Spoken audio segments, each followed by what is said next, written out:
10년간의 결혼 생활을 마무리하고 2년 전 이혼해 혼자서 아이 키우고 있는 돌싱맘입니다. 혼자 힘으로 돈 벌고 살림하고 자식까지 키우는 게 여간 쉬운 일은 아니네요. 그래도 이 이혼을 후회해 본 적은 한 번도 없습니다. 아들이 이따금씩 아빠가 보고 싶다고 칭얼댈 때는 있는데 그때 미안한 마음이 드는 것만 제외하면 말이죠. 만약에 제가 가정을 지키겠답시고 이혼하지 않고 시댁이 원하는 대로 다 해줬다면, 꾸역꾸역 억지로 참고 그렇게 살면서 버텼다면, 모르긴 몰라도 혈압 때문에 뒷목 잡고 쓰러져서 제 명에 못 살았을지도 모르겠네요. 제 인생을 돌이켜보면 썩 순탄한 편은 아니었습니다. 과거 아버지께서 빚보증을 잘못 써는 바람에 멀쩡했던 집안이 한순간에 폭삭 주저앉아 버렸거든요.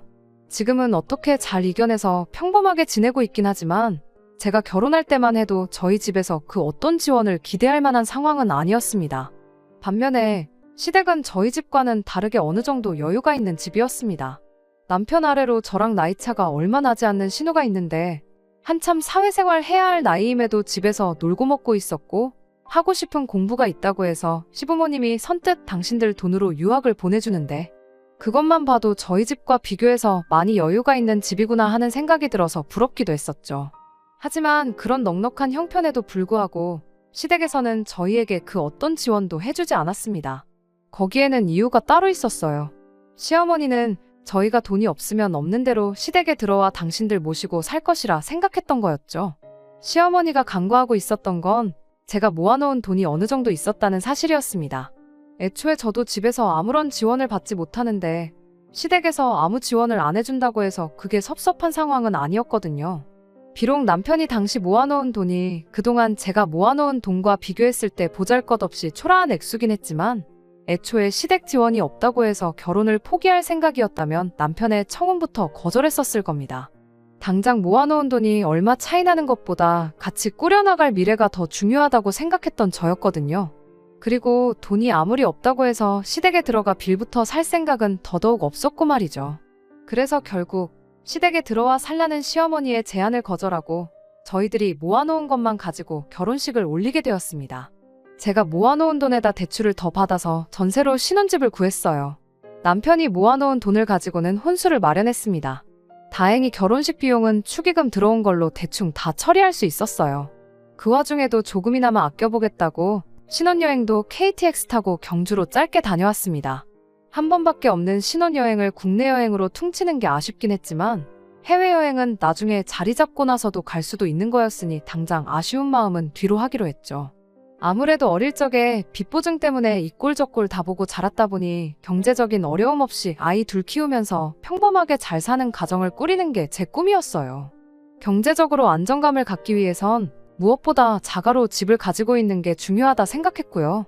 당시 남편은 이런 제 꿈을 존중해줬고 긴축하며 살아본 적은 한 번도 없었을진데 경제권을 저한테 넘겨주고 저한테 맞춰서 살아줬습니다.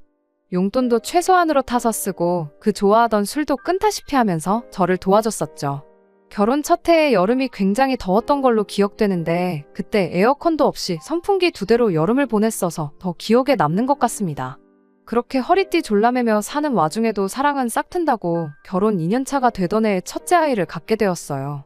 자녀 계획이 없었던 게 아니다 보니 조금 이른감이 있었지만 이렇게 된 거 잘 키워보자고 했어요. 하지만 또 팔자 편하게 애 키우겠다고 제가 집에서 쉴 상황은 아니었다 보니 앞으로 어떻게 해야 할지가 정말 막막했습니다.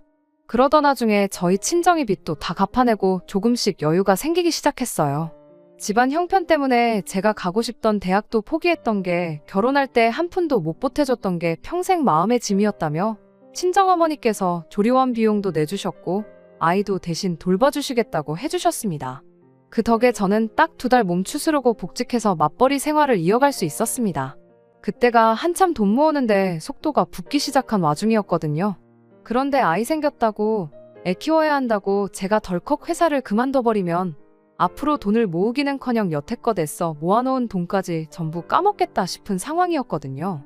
그런데 저희 어머니께서 이렇게 선뜻 아이를 봐주시겠다 하니 정말 천만다행이다 싶었고 그 감사함은 이루 말할 수가 없었습니다. 하지만 그러던 와중 시어머니의 불만이 날이 갈수록 심해져 갔어요. 매일 친정어머니가 아이 봐주러 저희 집에 들락거리는 게 거슬렸던 거였죠. 그걸 가지고 제가 친정하고 시댁을 두고 차별을 하고 있다며 아주 난리가 난 거예요. 그런 시어머니의 반응이 참 황당하고 어이가 없었죠. 제가 저희 집에 오겠다는 시어머니를 오지 말라고 막은 적이 있던 것도 아니었거든요. 애초에 저희 결혼할 당시에 시댁 들어와서 살라는 걸 거절하고 알아서 집 구해서 결혼식을 올린 걸 두고 아주 부모를 우습게 보는 자식들은 필요 없다고 니들 마음대로 하고 살라고 하시며 저희 신혼집 집들이도 안 오셨던 분이세요. 우리 아이가 태어났을 때도 축하는커녕 이참에 직장 그만두고 집에서 애나 키우라고 하셨던 분이죠. 그런 분이 저를 두고 친정만 편애하고 시댁을 배척한다고 하고 있으니 뭐라 할 말이 없더군요. 그렇다고 저희가 시댁을 찾아가지 않았던 것도 아니었어요. 언제까지 사이 나쁘게 지낼 수는 없으니 매달 한 번씩은 꼭 찾아뵙고 그랬었죠. 저희가 찾아간다고 해서 저희를 버선발로 마중을 나오신다거나 하는 것도 아니었습니다. 허리가 아프네, 몸이 쑤시네 하면서 밀어놓은 집안일을 저에게 눈치 주면서 시키기가 일쑤였고 저희는 한푼이 아쉬워 아끼고 있는 와중인데 그걸 알고 있으면서도 이게 먹고 싶네, 저게 먹고 싶네 하면서 저희들 데리고 외식 나가 한 번에 20만 원, 30만 원씩 쓰게 만드는 게 일이었죠. 계산할 때가 되면 그깟 외식비 얼마 나온 걸 가지고 손을 바들바들 떨고 있느냐며 그렇게 돈을 아끼고 싶으면 시댁에 들어와 사는 게 맞지 않느냐고 빈정대질 않나? 저보고는 사돈 다 늙어서 애나 돌보게 만들고 개고생을 시키고 있다며. 불효가 다른 걸 두고 불효라고 말하는 게 아니고 너가 하는 짓을 두고 불효라고 하는 거라고 악담을 퍼붓기도 하셨습니다. 이참에 회사 그만두고 애도 직접 키우고 시댁 들어와 살면서 돈도 아끼고 살림하면서 효도나 하라고 하는데 말도 안 되는 소리였죠. 친정어머니 고생시키고 있던 건 틀린 말은 아니지만 그 고생은 저희 어머니가 하고 계셨는데 왜 저희가 시댁에 들어가서 시어머니한테 효도를 해야 한다고 하는 건지. 그런 앞뒤가 맞지 않는 소리를 하면서 계속 합가를 하자고 나오는데 그게 솔직히 너무 부담스러웠습니다. 제 나름대로 이런 시어머니의 악담은 한 귀로 듣고 한 귀로 흘려보내며 싹 다 무시하려고 노력했어요. 잊을만 하면 전화해서 저한테 잔소리를 해댔고 저희가 시댁에 직접 찾아뵙는 날이면 그때는 아예 얼굴 보는 앞에서 대놓고 갑질을 하고 그랬지만 언젠간 좋은 날이 오겠지 하고 생각하며 속으로 꾹꾹 눌러 참고 애써 무시했습니다. 시어머니가 저렇게 악담을 쏟아내는 와중에도 어머니라고 해서 찍소리도 못하고 멀뚱히 있는 남편이 원망스러울 때도 있었어요. 하지만 최대한 그런 남편의 심정도 이해해주려고 노력했습니다. 남편은 그래도 자식인데 언젠간 시어머니가 경제적으로 우리한테 도움을 줄 때가 있지 않겠냐 그런 생각을 가지고 있었거든요. 그러니 남편은 남편 나름대로 최대한 시어머니 심기를 거스를 만한 행동은 하지 않으려고 나름대로 눈치를 보고 있던 거였죠. 저는 시댁 재산에 눈꼽만치도 관심이 없었어요. 여태 아무 지원 안 받고도 잘 살았는데 이제 와서 얼마 지원받는다고 해서 우리 인생이 크게 달라지겠다는 생각이 들지는 않았거든요. 남편 딴에는 자기가 결혼할 때 저보다 돈을 조금 해온 게 마음에 걸려서 그랬던 거라고 하지만 그깟 돈 얼마보다 중간 역할이나 잘해줬으면 더 좋았겠다 싶을 때가 한두 번이 아니었습니다. 고부간의 갈등이 이혼 사유가 된다는 것 또한 진작부터 알고 있었지만 그때 당시에는 남편과 별다른 문제도 없었고 아이도 무럭무럭 잘 크고 있던 시기라 이혼 생각은 해본 적도 없었어요. 아이를 봐주시는 것 때문에 친정어머니가 매일같이 저희 집에 오셨었는데 남편은 최대한 불편한 내색 한 번 하지 않았고 제가 시달리는 만큼 저희 어머니한테 잘했거든요. 그랬기에 시어머니가 전화로 듣기 싫은 말 하는 거 사람 앞에 앉혀놓고 대놓고 악담하는 것쯤이야 그냥 저 하나만 참고 넘어가면 끝나는 거다. 시어머니랑 같이 살 것도 아닌데 그것 때문에 이혼까지 하냐 그런 식으로 생각했었습니다. 그렇게 세월은 흘러 저희 결혼 생활이 8년 차에 접어들 때쯤 대출을 더 받아야 하긴 했지만 결국엔 그렇게 원하던 집을 갖게 되었습니다. 당초 저희가 세웠던 계획보다 그리고 저희가 모아놓았던 돈을 생각해보면 조금 무리한 감이 없지 않아 있었어요. 아이가 학교 들어갈 나이가 가까워오니 싫어도 신경을 쓸 수밖에 없더라고요. 요즘 애들이 친구가 전세 살고 빌라 살고 그러면 그걸 가지고 애들끼리도 서로 무시하고 등급을 나눈다는 이야기를 들으니 더더욱 그냥 넘어갈 수가 없었어요. 그토록 바라던 집도 갖게 되었고 저도 남편도 나이가 먹어가면서 경력도 쌓이고 월급도 넉넉하게 오르면서 경제적으로는 여유가 많이 생겼어요. 여전히 대출을 갚아야 하긴 했지만 결혼 초랑 비교해보면 정말 장족의 발전을 이뤄낸 셈이었죠. 이런 저희를 장하다고 칭찬해줄 법도 한데 시어머니는 이번에도 또 합가할 생각은 안 하고 집을 샀다며 집들이에 참석조차 하지 않으셨습니다. 그러던 중 시댁에서 일이 터지고야 말았어요. 안 그래도 며느리인 제 앞에서만큼은 사람을 잡아먹을 기세로 날카롭게 굴던 시어머니였는데 언젠가부터 그 공격성이 날이 갈수록 심해지고 있다는 걸 체감하고 있을 때쯤이었죠. 그때쯤부터 시어머니가 저한테 했던 말을 또 하고 방금 꺼낸 말을 기억도 못하고 그러는 일이 잦았어요. 한 번은 식사 준비한다고 가스불을 켜놓았다가 냄비째로 태워먹고 아주 위험한 상황이 될 뻔한 적도 있었고요. 그렇게 깜빡깜빡하는 모습을 보게 되니 아무리 저한테 못되게 굴던 시어머니라고 해도 그냥 지나칠 수는 없더라고요. 시어머니한테 병원에 좀 한번 같이 다녀와 보자고 설득을 했지만 시어머니는 오히려 그런 저를 두고 멀쩡한 사람을 치매 환자를 만들고 있다며 입에 담기도 힘든 말을 퍼붓기까지 했습니다. 저도 그러려니 하고 포기할까도 했지만 자꾸만 그 증상들이 마음에 걸려서 그냥 넘어갈 수가 없었어요. 그래서 시아버지도 설득하고 남편도 설득하고 심지어 미국에 체류 중인 신우한테도 연락을 해서 시어머니 마음 좀 돌려달라고 부탁을 했죠. 기나긴 설득 끝에 결국 시어머니를 모시고 병원에 다녀올 수 있었습니다. 결과는 제가 우려했던 대로 치매였어요. 다행히 비교적 초기에 발견된 상황이라 약물 치료를 시작하면 상태가 호전될 수 있으니 크게 걱정 말고 일단 상황을 지켜보자는 이야기가 나왔습니다. 그렇게 앙칼지던 시어머니가 자꾸 초라하게 보이더군요. 하지만 안쓰러운 마음도 잠시였어요. 아무리 치매 판정을 받았더라도 며느리를 부려먹어야겠다는 마음은 까먹지 않으시더라고요. 오히려 치매 판정을 받은 이후부터는 매일같이 퇴근 시간마다 전화를 해서 네가 나 대신 네 시아버지 밥 좀 챙겨다오 하면서 저를 본격적으로 부려먹으려 들기 시작했어요. 집안일이 잔뜩 쌓여있는 건 기본 옵션이나 마찬가지였고요. 치매라는 병이 정말 신이라는 게 존재하는가 싶을 정도로 무섭고 슬픈 병이잖아요.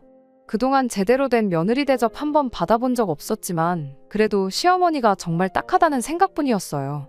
남편도 엄청 우울해했고요. 저한테 상황이 상황인 만큼 시댁 좀 신경 써달라고 부탁을 해왔습니다. 매일같이 퇴근길에 시댁에 들락날락하면서 집안일을 해주는 건 불가능했지만 최대한 자주 찾아뵙고 신경을 써보겠다고 했어요. 남편은 납작 엎드려 절이라도 할 기세로 저한테 고맙다고 말해왔고요. 하지만 약물 치료가 어머님 상태를 호전시킬 수도 있다던 희망적인 그 말과는 다르게 시어머니의 증세는 날이 갈수록 더 심해져 갔습니다.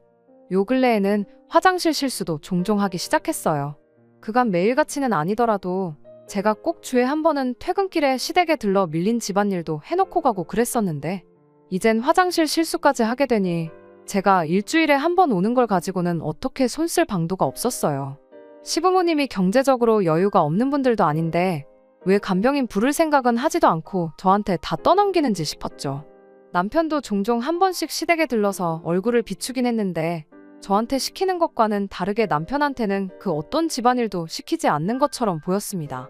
한참 그렇게 정신없이 살고 있던 와중에 제가 또 아이를 갖게 되었습니다. 아이 둘 낳아서 행복하게 잘 사는 게 제 소원이긴 했지만 사실 당시에 하나 키우는 것만으로도 벅차서 둘째 계획은 거의 포기 상태나 마찬가지였었어요. 조심한다고 했는데 난데없이 아이가 생겼으니 정말 당황스러웠죠. 집을 이사하면서 대출도 새로 받았고 저희 어머니한테 또 갓난쟁이부터 새로 한 명 더 키워달라 부탁드리기엔 너무 염치가 없는 거 아닌가 하는 생각을 하니 어떻게 말을 꺼내야 할지 고민이었어요. 다행히 저희 어머니께서는 둘째고 셋째고 낳기만 하면 당신이 다 봐줄 테니 그런 부분에 있어서 걱정은 하지 말라고 건강하게 출산할 생각만 하라며 저를 안심시켜 주셨어요. 친정어머니 덕분에 안심이 되긴 했지만 한편으로는 시댁엔 어떻게 이 이야기를 꺼내야 하나 싶었습니다. 그나마도 제가 주마다 한두 번씩 얼굴 비추고 집안일 도와드리고 그랬는데 이제 둘째가 생겼으니 앞으로는 그걸 못 해드린다는 말을 전해야 했으니까요. 시아버지의 반응은 제가 예상했던 그대로였습니다. 오히려 제 예상보다 더하며 더했지 절대 덜하지 않았어요.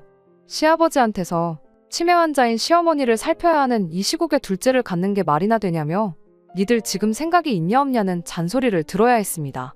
그리고 애 가진 게 무슨 벼슬이냐고 네가 애를 가진 거랑 아픈 시어머니 돌보는 거랑 무슨 상관이 있냐는 소리를 하더군요.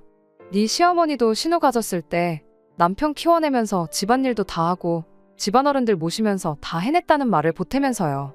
그걸로 모자라 시어머니가 저렇게 된 게 저한테도 책임이 있다고 하면서 제 탓을 하더라고요. 진작에 처음부터 니들이 들어와 살면서 시어머니를 모셨더라면 어머님이 저렇게 되지 않았을 거라고요. 편하게 며느리 효도받으며 살아야 할 때에 떨어져 살면서 계속 고생시킨 장본인이 바로 저라는 소리였죠. 그러니까 이참에 더 늦기 전에 회사 그만두고 시댁 들어와서 시어머니 간호나 극진하게 해보라는데, 이야기 들어보니 어머님 고생시킨 건 다른 사람이 아니라 아버님이 제일 고생시킨 것처럼 보이는데, 제가 아니라 아버님이 어머님 간호를 해야 하는 게 맞지 않냐는 말이 목끝까지 차올랐습니다. 직접적으로 저렇게 말하는 대신에 저는 신우 이야기를 꺼냈죠. 자식도 안 하는 간병을 왜 자꾸 저한테 바라시냐고요. 두 분한테는 신우가 있지 않냐고. 신우가 미국 간 지가 벌써 10년인데 아직도 졸업장도 못 따고 학생 신분이지 않냐고. 당장 비싼 돈 주고 유학 간 결과물을 가져올 생각이 없으면 당장이라도 귀국시켜서 어머님 간병을 시키는 게 맞지 않냐고 했죠. 아니면 신우 뒷바라지 해줄 돈으로 간병인을 구하던지 요양원에 모시는 게 낫지 않냐고. 무작정 며느리한테 다 떠넘길 생각만 하는 게 아니고 현실적인 방안을 찾는 게 어머님을 위해서도 우리 모두를 위해서도 더 나은 방법이라고 말을 꺼냈죠. 학가 때문에 언쟁하러 찾아온 게 아니고 둘째도 생겼으니 앞으로 어머님 돌봐드리는 일은 더 이상 못한다고 말씀드리러 온 거라고 제 입장을 확실하게 전했습니다. 그런데 그때 옆에 있던 남편이 갑자기 한마디를 하더라고요. 이제 10년 만에 드디어 내 남편이 중간 역할이란 걸 하는구나 싶어서 감동스럽기까지 했는데, 남편이 난데없이 목에 핏대를 세워가며 너 지금 말 다 했냐고 하면서 저에게 화를 내기 시작했습니다. 말을 다 하긴 내가 무슨 말을 했다고 이러냐 따지니 제가 요양원 이야기를 꺼낸 걸 가지고 트집을 잡더라고요. 그동안 착한 척은 다 하더니 뒤로는 어머니 요양원 보낼 생각을 하고 있었냐고요. 우리 엄마가 치매를 앓고 있다고 해도 지금 이렇게 멀쩡하신데 아픈 사람을 앞에다 두고 요양원을 보내라느니 어쩌라느니 말을 할 수가 있냐고. 치매 걸린 사람이 우리 엄마가 아니라 장모님이었으면 네가 요양원 이야기나 꺼냈을 거냐며 저한테 성질을 부리는 거예요. 그때의 기분은 정말이지 그 어떤 말로도 표현을 할 수가 없습니다. 여태껏 이악 물고 버텨온 세상이 무너지는 기분이었죠. 저는 마음을 다잡고 남편한테 대답했어요. 치매 걸린 게 시어머니가 아니라 우리 엄마였다면 당연히 내가 모셨을 거라고요. 다른 이유가 있는 게 아니고 내가 자식이니까 모셨을 거라고. 당신 말대로 어머님이 멀쩡하다고 생각되면 나 말고 당신이 모시면 되는 거 아니냐고 했더니 불과 몇 초 전까지만 해도 목에 핏줄을 벌겋게 세워서 있는 대로 소리를 떵떵 치던 사람이 기어들어가는 목소리로 자긴 남자라서 그런 거 못하는 거 알지 않느냐고 찌질하게 대답을 하더군요.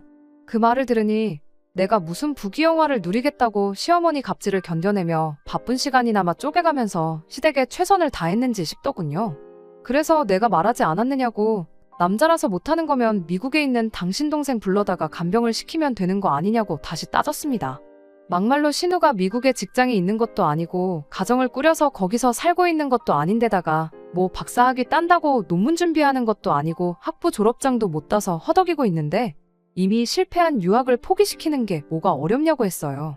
그냥 신우 유학 포기시키고 어머님 간병하라고 하고 시댁 전 재산 신우한테 물려주면 해결되는 거 아니냐고 자리에서 일어났죠. 그날 이후로는 남편도 자존심 때문에 저한테 사과하기가 싫었던 건지 말 한마디 걸지도 않고 집에서 저를 피하더군요. 불편한 걸 떠나서 엄마 아빠가 이렇게 사이 나쁘게 지내는 모습 보여주는 게 교육상 안 좋을 것 같아서 어떻게 풀어보려고 노력했어요. 하지만 남편은 시어머니 모시고 사는 방법 외에는 자기랑 풀 방법이 없다며 끝까지 똥꼬집을 부리더군요. 그래서 저도 그냥 포기해버렸어요. 그렇게 냉전 상태로 몇 주 지났을 때쯤 신우한테서 연락이 왔어요. 이젠 신우까지 나서서 무슨 소리를 하려나 싶었는데 한다는 소리가 이 상황에 둘째를 갖는 건 말도 안 되는 거라며 자기가 수술 비용이며 그런 거 다 내줄 테니 아이를 포기하라는 말을 꺼내왔습니다. 대번에 저는 너 지금 말 다 했냐? 미치지 않고서 사람이 어떻게 그런 말을 하냐 하면서 네 엄마 간병해달라고 지금 내 자식을 포기하라고 하는 거냐고 저도 세게 한마디 했죠. 된통 저한테 말로 두드려 맞은 신우가 지 오빠한테 일러바치기라도 했는지 퇴근해온 남편이 얼굴이 울그락불그락해서 저한테 시비를 걸어왔습니다. 남편은 내 동생이 뭐 틀린 말 했냐고, 엄마가 저런데 우리끼리 행복하게 사는 게 말이나 되냐면서 말도 안 되는 억지를 부리더라고요. 싸움이 커지면서 한참 감정이 격해지는 가운데 배를 찌르는 듯한 통증이 느껴졌고 저는 갑자기 하혈을 하게 되었어요. 마무리도 짓지 못한 채 급하게 병원으로 가야 했죠. 병원을 가는 길에 불길한 예감이 들었지만 제발 그것만큼은 아니길 기도했는데 결국 우리 아이는 세상 구경도 못 해보고 저와 이별을 하게 되었습니다. 그 와중에 남편은 어차피 이렇게 될 운명이었으니 이렇게 된 거라면서 시부모님과 합가는 언제쯤 하면 좋을지 몸 추스르면서 한번 생각해보라고 하더군요. 여태까지 함께한 세월이 무색하게 느껴졌죠. 이 자식이 그동안 알고 지내던 내 남편이 맞나 싶었어요. 평소에도 시부모님 돈 때문에 눈치나 봤지 그렇게 효자는 아니었는데 뭘 잘못 먹고 와서 저러나 싶더군요. 저는 아무 대답도 하지 않았고 그냥 멍하니 남편을 바라만 보고 있었습니다. 남편도 눈치가 있으니 뭔가 안 좋은 낌새를 눈치챈 건지 병원비랑 그런 건 신우한테 보내달라고 할 테니 일단 그런 부분은 걱정하지 말라고 말하며 도망치듯 병원을 빠져나갔어요. 퇴원하고 집에 돌아가는 길에 저는 구청에 들러서 이혼 서류를 챙겨서 왔습니다. 그리고 그날 저녁 남편한테는 퇴근하면 시댁으로 오라는 말 한마디 남겨놓고 혼자서 이혼 서류를 작성하기 시작했죠. 아이를 친정에 맡겨두고 남편 퇴근 시간 맞춰서 시댁 앞에서 남편이 오길 기다렸습니다. 남편이 시댁에 들어가는 걸 보고 저도 그제서야 시댁으로 따라 들어갔고요. 들어가자마자 다른 그 어떤 말도 꺼내지 않고 시아버지와 남편 앞에 준비해놓은 이혼 서류를 집어던졌어요. 제가 집어던진 게 이혼 서류인 걸 알게 된 시아버지와 남편은 아무리 그래도 그렇지 이혼까지 하는 건 아닌 것 같다며 그제서야 제 눈치를 보며 저 자세로 나오더군요. 애를 아빠 없이 크게 만들 생각이냐며 애를 생각해서라도 성급한 결정 내리지 말라고 그리고 오늘부터라도 다른 좋은 방법이 없는지 한번 알아보자고 저를 회유하기 시작했어요. 두 사람에게 나는 이미 마음 굳혔으니 그걸 돌릴 생각하지 말라고 했습니다. 이 집구석에 단 1분 1초도 있기 싫은데 이혼 서류 전해주러 온 거니 그렇게 알라말하고 저는 자리에서 일어났어요. 두 사람이 동시에 밖으로 나가는 저를 쫓아와선 또 우리 아이를 걸고 넘어지더군요. 아무것도 모르는 우리 손자는 무슨 잘못이냐고 너 같은 건 애 엄마 자격이 없으니 애는 데려갈 생각하지 말라고 하더라고요. 애 보고 살고 싶으면 이혼은 없던 걸로 하라고 겁을 주는데 사실 양육권을 포기하고픈 마음은 눈꼽만치도 없었지만 괜히 아이 때문에 망설이는 모습을 보여줬다간 그걸 빌미로 주도권을 넘겨주게 될까봐 알겠다 말하고 양육권은 포기할 테니 우리 아이 훌륭하게 잘 키워달라고 대답했죠. 제가 강하게 나오니 시아버지가 애를 엄마 없이 어떻게 키우냐며 어버버버거리고 있고 남편도 악에 받쳐서는 나는 절대 이혼만큼은 해줄 생각이 없다며 저 보는 앞에서 이혼 서류를 갈기갈기 찢어버리면서 맞불을 놓더군요. 그런 남편에게 협의 이혼을 할 생각이 없는 것 같은데 그럼 나도 어쩔 수 없겠다고 날 박는 대로 변호사 선임해서 법대로 해야겠으니 한번 갈 때까지 가보자고 했죠. 대신 법대로 하는 만큼 미국에 있는 신우를 포함해 당신 식구들 전부에게 위자료도 제대로 청구할 테니 그건 그렇게 알라고 엄포를 놓았습니다. 남편도 생각해보니 승산이 없는 싸움이란 걸 깨달았는지 바로 다음날 이혼 서류를 작성해서 보내왔어요. 결국 양육권도 제가 갖기로 했고 이혼도 하게 되었습니다. 다행히 진흙탕 싸움으로 번지지는 않았고 원만한 협의를 할 수 있었어요. 결혼할 때 제가 가져온 돈도 더 많았고 아이가 앞으로 자람에 있어서 양육비 문제도 있었으니 집은 대출 남아있는 그대로 제가 갖기로 했고 남편은 몸만 나가는 걸로 합의를 봤습니다. 그렇게 10년 결혼 생활에 종지부를 찍어버렸어요. 시작할 때 말했던 대로 혼자서 애 키우는 것부터 먹고 사는 것까지 힘든 일 투성이이긴 하지만 이 결정을 한 번도 후회해본 적은 없습니다. 그리고 얼마 전 우연찮게 남편의 지인을 마주치게 되면서 남편의 소식을 듣게 되었어요. 아이가 보고 싶다고 연락을 해올 법했는데 도무지 연락 한 통 오질 않아서 무슨 일이 있나 보구나 생각은 했었거든요. 시댁에서는 저랑 남편이 이혼하자마자 시어머니 간병을 할 사람이 없으니 결국 미국에 있던 신우를 불러내기로 했었다고 해요. 알고 보니 신우도 거기서 10년 동안 졸업장 하나 취득 못하고 학생 신분 유지하고 있었던 게 공부에 뜻이 있어서 그런 게 아니고 어떻게든 시민권자 남자를 만나서 결혼할 생각으로 뻐기고 있었던 거랍니다. 신우도 생각이 있으니 자기가 미국에서 10년 살았다는 것만 가지고 한국에서 먹고 살 가망이 없다는 걸 어렴풋이 알고 있었나 봐요. 거기에 치매 걸린 시어머니까지 모셔야 한다면 직장은커녕 결혼도 물 건너가겠다는 생각이었나 봐요. 그래서 어머니를 자기가 모시는 대신 시댁 유산은 전부 자기가 물려받는 걸로 하자고 제안했고 남편한테는 유산 포기각서를 쓰라고 강하게 나왔다고 합니다.